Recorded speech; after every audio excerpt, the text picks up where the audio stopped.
Okay, so before anyone clocks me, yes, I have mismatching patterns. They were the last clean things that I had. I don't care. This is fashion. Let's not go that far. I'm gonna put away my little 10-pound weight. I just finished, I did a little core and weights. I alternate. I do like a weight little routine that I have every other day, and then the day I don't do that, I'll do core work, which is important mostly for injury prevention. I'll be honest. Actually, we'll be fully honest.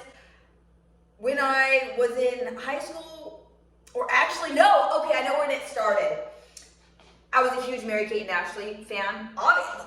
Who did it? In my era, everyone watched Mary-Kate and Ashley. First it was Full House, and then, you know, the movies take their whole little Sherlock Holmes thing. Anyways, regardless. I believe it was Billboard Dad, and I think Mary-Kate had just, like, amazing abs. So I really just wanted, my goal was to just get abs. I wanted abs, and so I started doing crunches and core stuff for that because I was like, I'm gonna get a 6-pack. It's not in the cards. I mean, I don't have a 6-pack. I am derailing wildly. I've accepted. I'm like, you know what? Some people genetically, I'm never gonna have abs that are so ripped that you can like put a pen in there, right? And that's okay. Now I do core work because I know it's beneficial as far as injury prevention, makes you stronger because as you tire when you run, usually people they either hunch over or you get all weird. Anyways, the stronger your core is, the more you can stay upright. The more you can stay upright, the more efficient you are, and the more efficient you are, the faster you are, right? So that's how we got from Mary-Kate and Ashley to running efficiency. I try to do core stuff. I'm not going to tell everyone they should do, well, I mix it up so it's not the same thing every day, but you don't need to do everything every day, but maybe a couple times a week. Maybe do some core stuff. Hey, it's just a suggestion. But that's not even what I wanted to talk about. Failures. Speaking of failures, right here. I was writing kind of an answer to a question, and people were like, oh, like, why did you just, you know, not really talk about your running for 18 years? And it wasn't until I was typing it out that I realized, and I typed out, well, I felt like my body failed me, and then by proxy, I was a failure, and I was embarrassed. I felt like my entire, and I guess technically, you know what, and I still stand by it.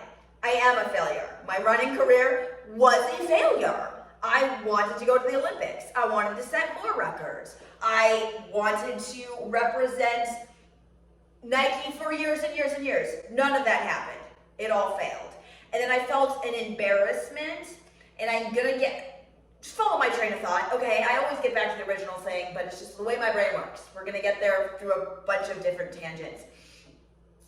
My embarrassment came mostly because of like, oh my God, what are these stupid idiots on message boards saying? Like I knew Kate Chalk was never gonna do anything. And also I had a couple, oh, this is a whole wild. Sorry, my ear was itching. I wasn't like getting earwax. It was an itch. I use Q-tips. Side note, best feeling in the world is when you get out of the shower and you use a Q. Oh my God, when you're still kind of a little wet. Anyways, there were some people in my hometown that really wanted me to fail, and so when I did fail, first I was angry. I was like, God damn it, I don't want to give them the satisfaction. I know they are satisfied, I know they are happy, they are fucking loving it! They're loving it. I gave them exactly what they wished for. And so then I was mad at myself. I was mad because I failed, yes, of course. And then I doubled down, I was extra mad because then I delivered them on a silver I was gonna say tray and platter, exactly what they wanted. I wanted to prove them wrong, didn't do that. And then I was just, this shame. I was like, I am a failure. I need to disappear now. And it really wasn't until I was like typing it out, kind of like, I was like, oh, that's truly why I did it. And it got me thinking, like, there's so much to say about failures. I'm gonna get to multiple tangents. But as far as the shame that comes with failing, as far as like, why did I even tell people that I was doing this? Or because some people, they either won't say a goal because they're like, well, if I don't do it, I don't want people to think I'm stupid or dumb. This is what I thought. Sorry, I had a hair. Just so you see it, can you kind of see it? There was a shame around failing, and people are afraid to fail because they're afraid what other people are going to think. Here's the thing. At the end of the day, we're all narcissists. No one really gives a fuck about anyone else. I'm saying that, of course you love your family, you love your friends, you know what I mean? Like, yes, we care about people, but at the end of the day, ultimately, everyone goes to bed thinking about themselves, right? You wake up thinking about yourself. You go through most of the day, you're thinking about yourself. Even if you have someone that hates you and wants you to fail, okay? Let's just put it out there, okay? And you're afraid that if you fail, they're gonna think you're stupid or dumb or something. You know what? Maybe they will. They probably will, so let's be honest. If they truly do hate you or whatever, they probably will. But they're gonna forget it very soon afterwards because they're gonna be so far in their head thinking about what they're doing, thinking about the person that they're obsessing over if they fail about their thing. You see, it's like a domino effect. Nobody truly fucking cares about what you're doing. And I mean that in the best possible way. If you fail, ultimately no one fucking cares because it really doesn't affect them, right?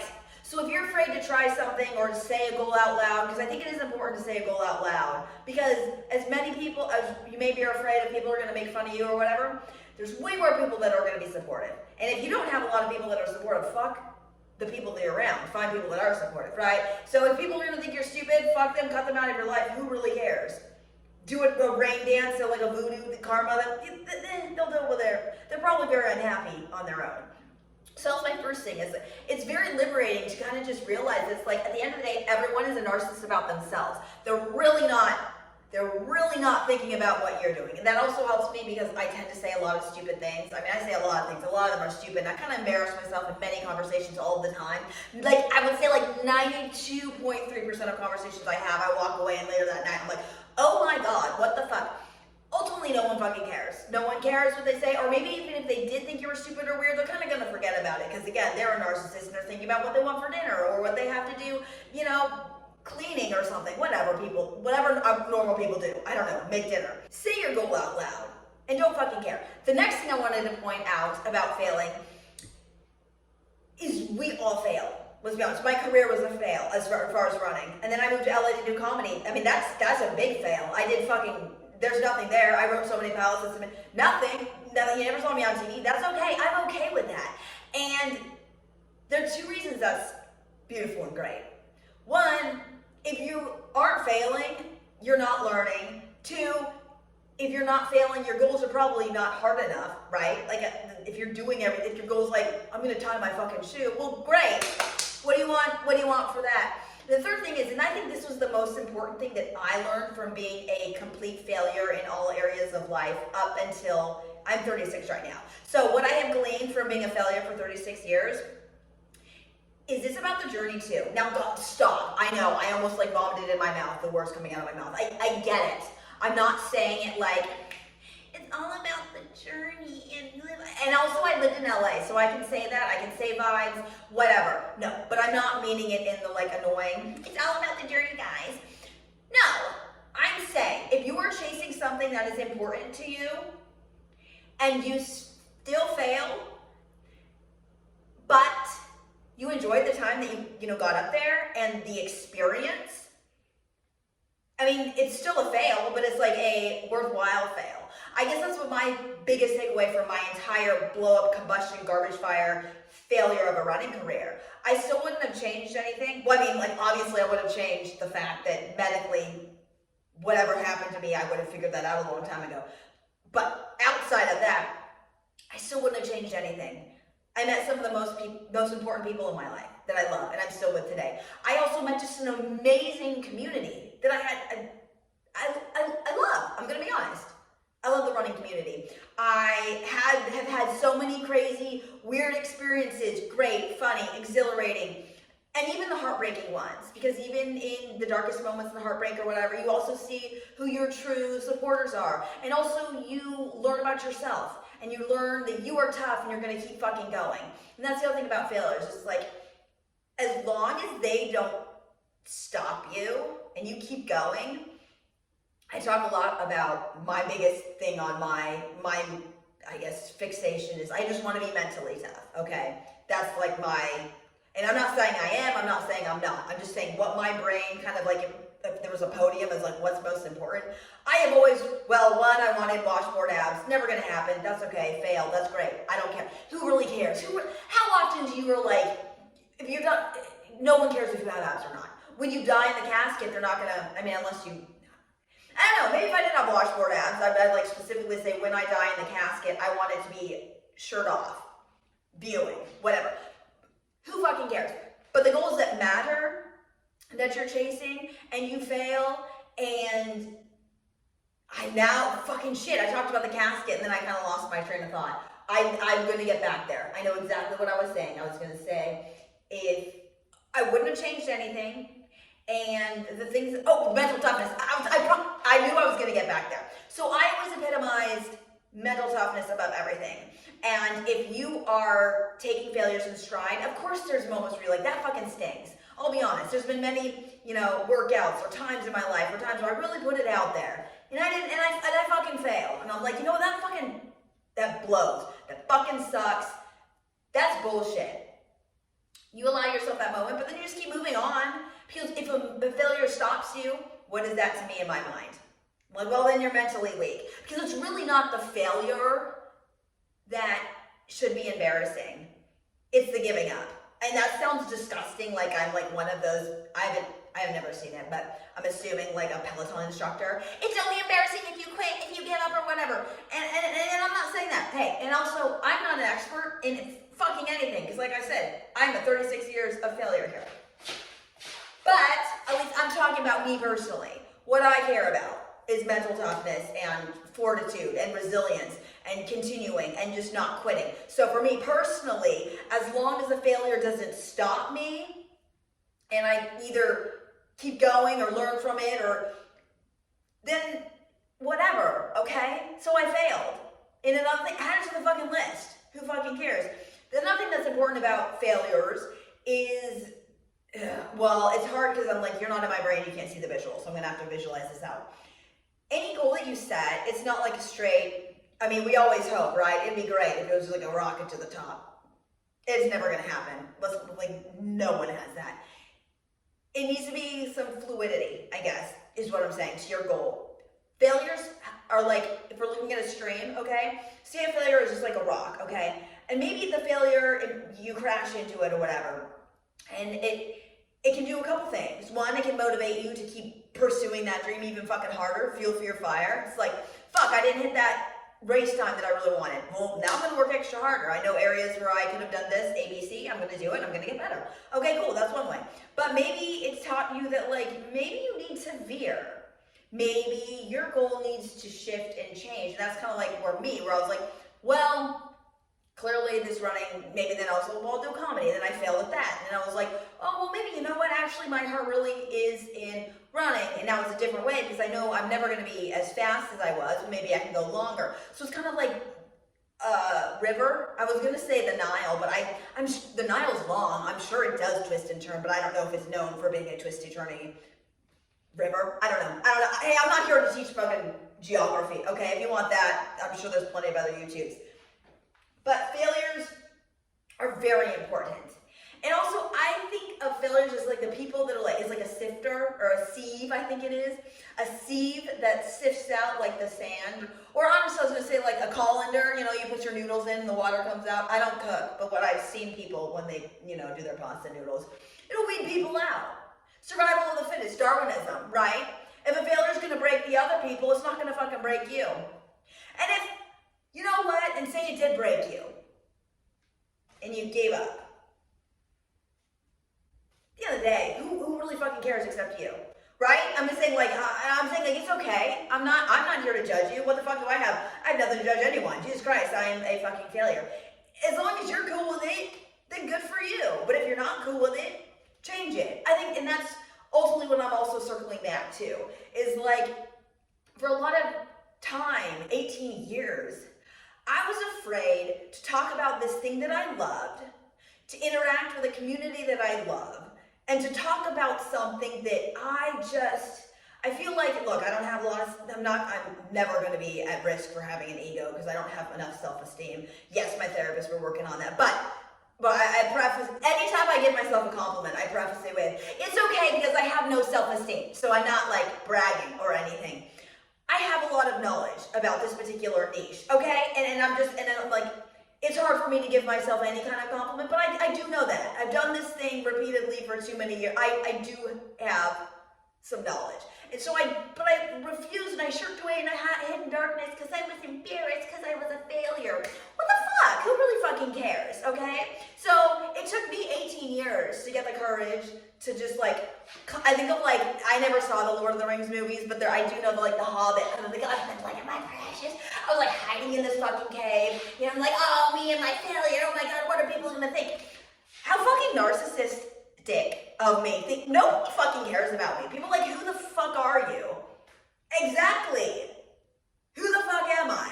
No one. So that's what I'm saying. If you're embarrassed about something or failing or whatever, who the fuck are you?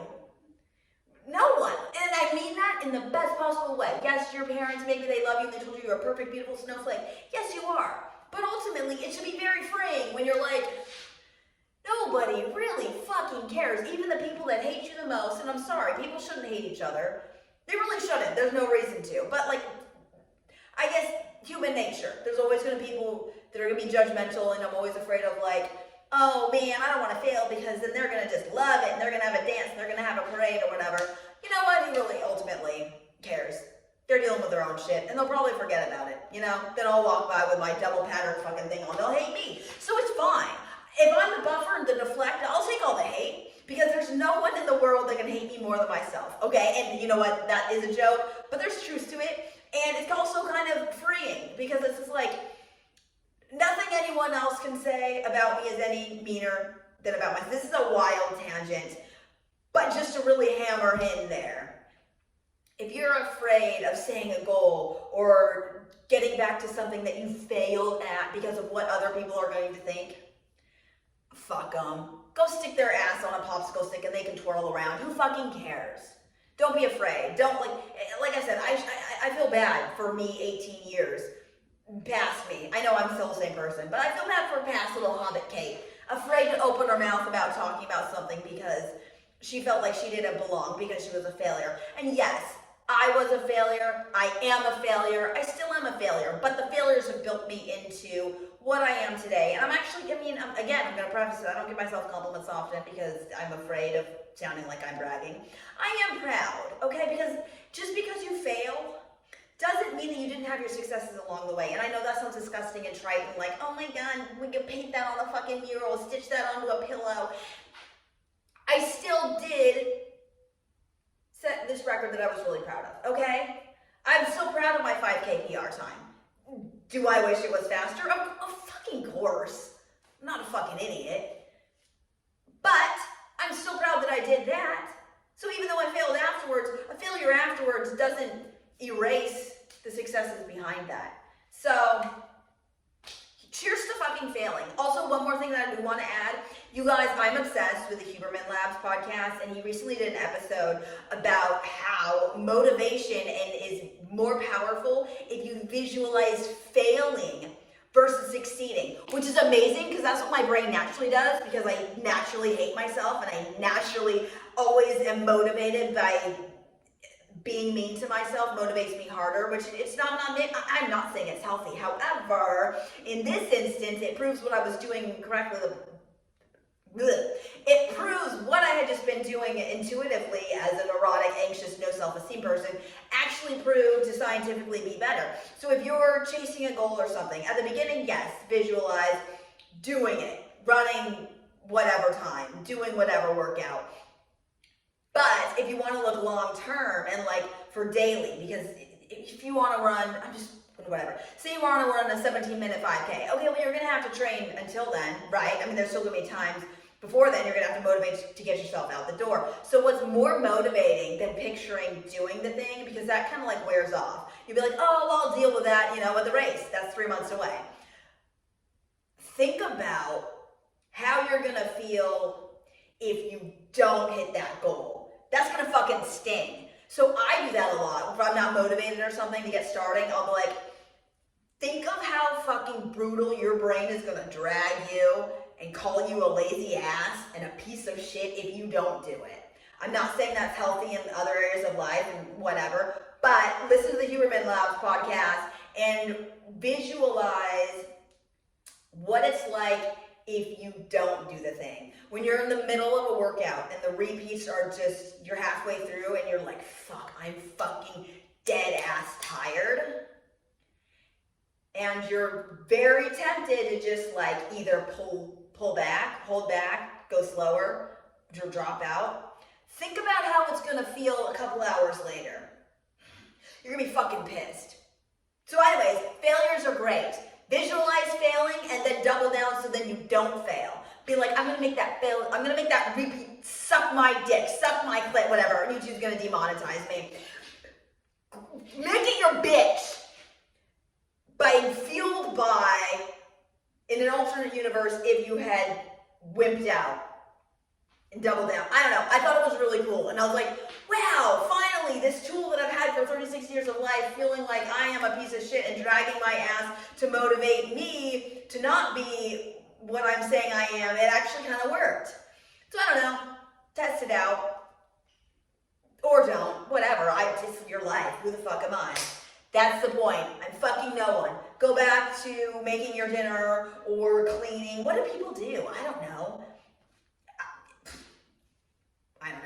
Anyways, if you like this episode at all, what am I talking? If you like this episode, I don't know, if you like this video, give me a thumbs up. That would be great because my brain will take any positive reinforcement. I'm kidding. It's not, I'm just kidding. I'm fine. Again, I don't care what other people think about me. At this point, we've already established this. I mean, what am I wearing? But it would be great if you got thumbs up. Subscribe, that would be great. If there's something you want me to talk about, leave a comment. Or if you have fucking anything to say, leave a comment. I don't know, if there's a goal you're working on, leave a fucking comment. I'll be stoked to see what you're doing. You know what I mean? If there's someone that you feel is like a hater, tag them in my video and say, hate this chick instead of me. I'll take it. I'll take all the haters because I really don't care. Because like I said, I hate myself the most. That's terrible. I'm kidding. Come on, self-deprecating humor. It's a brand. Thank you for watching today. Thank you for putting up with me saying way too many words. Have a great rest of your day, night, whatever time it is, and have a great run whenever it comes next. Okay, bye. I'm a disaster. Ow.